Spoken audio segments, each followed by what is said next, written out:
Hey, it's Scott ROCKFILE back with another podcast review for you. I finally sat down and watched all 2 hours and 20 minutes of Fast X in 4K.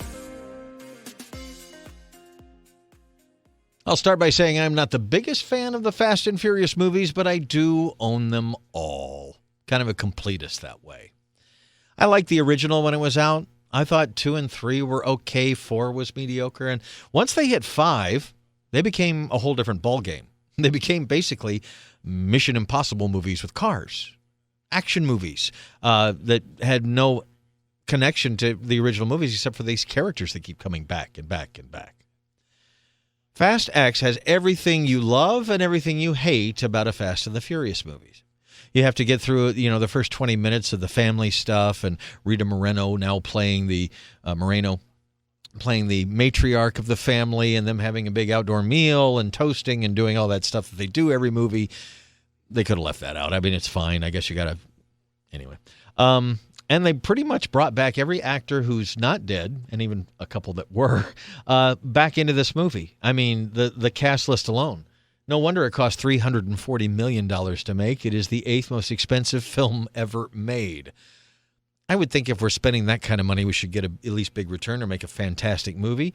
The movie was made for $340. It's made about $720 back, so about twice its money. They need to make 3 times. But this is all setting up for a sequel that's coming out in April, a year from now.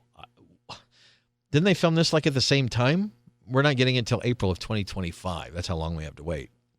So anyway, I sat down, had some time this weekend, and I wasn't really looking forward to this because I read the reviews.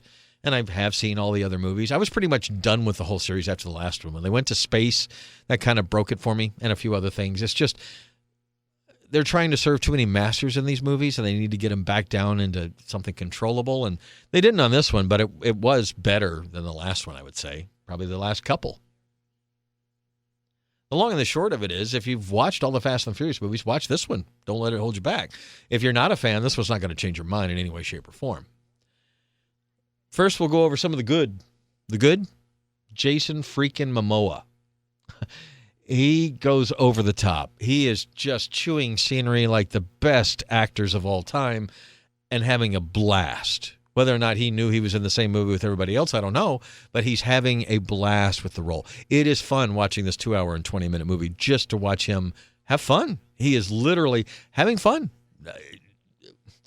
Painting the nails of dead guys, having lots of monologues as a mustache-twirling villain.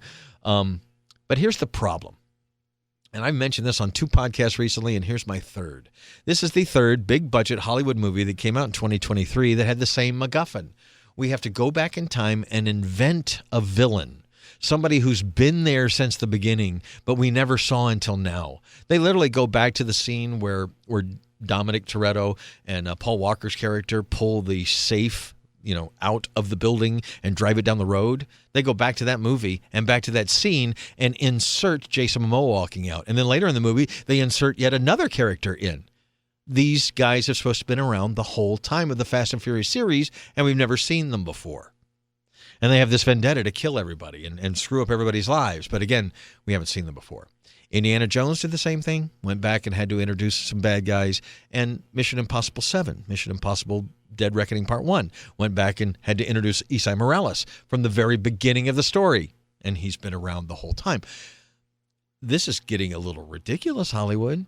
I mean, we've kind of done this in movies before, like I said in the last 2 reviews, that usually there's a short flashback, like a 5-minute flashback, and you have a younger actor playing it or a de-age actor, and that kind of gives you a little bit. But like Indiana Jones, where they took a 5-minute idea and stretched it into 25, almost 30 minutes, the same thing here. They stretch out this long introduction. They go back to it a couple of times. They make sure that we know that he's been around and has this vendetta against everyone. Now, when you have a cast that includes Vin Diesel, Michelle Rodriguez, Tyrese Gibson, Ludacris, John Cena, Scott Eastwood, Alan Ritchson. Yes, they've brought in the guy who plays Reacher now, and he's great. Helen Mirren, Brie Larson, Rita Moreno, Jason Statham, Jason Momoa, Charlize Theron, and I'm not even getting to some of the surprises. You have so much of the cast of characters, you had to invent a new bad guy. Now, don't get me wrong. Watching Jason Momoa chew the scenery is one of the absolute pleasures of watching this movie. And the fact that a lot of the special effects look practical. They have another giant steel ball rolling down. This time it's a bomb rolling down the hill and taking out buildings and taking out cars. And that looks pretty real. The scene at the end and the cliffhanger and all that looked terrible, but putting a child in danger. We'll get into some spoilers at the end. Not major spoilers, but it's a cliffhanger that lead up to the next movie. They could have done that better. Once the movie gets going, once you get past the intro and the family stuff, and again, I know that's part of it, but do we have to have that outdoor cookout scene in every single movie to kick things off or to end movies? Or anyway, I guess that's part of it. Like a Transformer, you got to have the cars changing, so I guess you got to have the meal outside. But once it gets into the movie, it bebops all over the world. It was filmed in London, in Rome, in Turin, in Lisbon, in Los Angeles. They spent a lot of money on the screen. And again, a lot of the special effects. Nobody went to space this time. A lot of the special effects are good. Practical car chases, practical car accidents, practical giant balls rolling down hills and things, mixed in with some CG fire, some CG other things, and there's a lot of CG in that final scene. But I thought the movie was fine. In the first 15 minutes, I started looking at my watch. I'm like, really? Family's everything. Family. Oh, really? We're doing this again? And the whole scene bringing back Paul Walker yet again through flashbacks. I get it, but guys, we're 10 movies in. You don't have to keep going back to the first couple, really. As we get through the movie, I'm entertained. For good almost hour and a half, 2 hours, I'm fully entertained with the car chases and the occasional espionage kind of stuff. And then we get to the final stuff where I know they're going to set up some cliffhanger ending because we have a cliffhanger movie coming out another year. And man, like I said, I'm not getting into spoilers, but it was one of those things where they set up a trap where he can't get away, but he figures out a way to get away, and it really stretches things. And then that would have been fine, but then they push it further, and then they push it even further. Not getting into spoilers, but if the movie had stopped about 5 minutes before the end, I would have had a lot better opinion of it. And we really could get these movies down to under 2 hours. It would be nice if they got the next one down to under 2 hours. And there is a Marvel-level mid-credit sequence where we're getting another former actor who's been in this series to come back in the next movie. I think that's great. I love the scene, but wow. These movies are so convoluted and stuff, they make Marvel and Mission Impossible movies look simple. And I don't think Fast and the Furious was ever built to be like that, but they just keep adding more and more and more stuff. Again, I like this one better than the last couple. I thought it was kind of held together with this revenge story and Jason Momoa's overacting, which that's not a complaint. I love it when an actor can have fun and really do a good job with something, but he's just having a blast, going over the top and just being the ultimate bad guy. He's really having fun with the role, and that made the movie a lot of fun. Vin Diesel's face is starting to look weird. Maybe Botox, maybe I don't know. It looked a little weird at the beginning, looked a little better during the rest of the movie. I don't think they're CGing him yet, but all these actors are getting a little bit older. This is the 10th movie, and there's at least one more coming. Again, if you're a fan of the movies, you've already seen this one. I'm not going to talk you into it. If you're not a fan of these movies, this one won't change your mind. Start with about 5. If you like you gave up on the first 4, start with the 5th one and go from there, because that's where they become these giant action films, these things that aren't about car racing and family and all that kind of stuff. They're really about this espionage, and they're kind of secret agents now, and we've got family members that show up, and all of a sudden they're martial arts experts and self-defense experts, and I don't know. It all defies any kind of logic, but they're a lot of fun.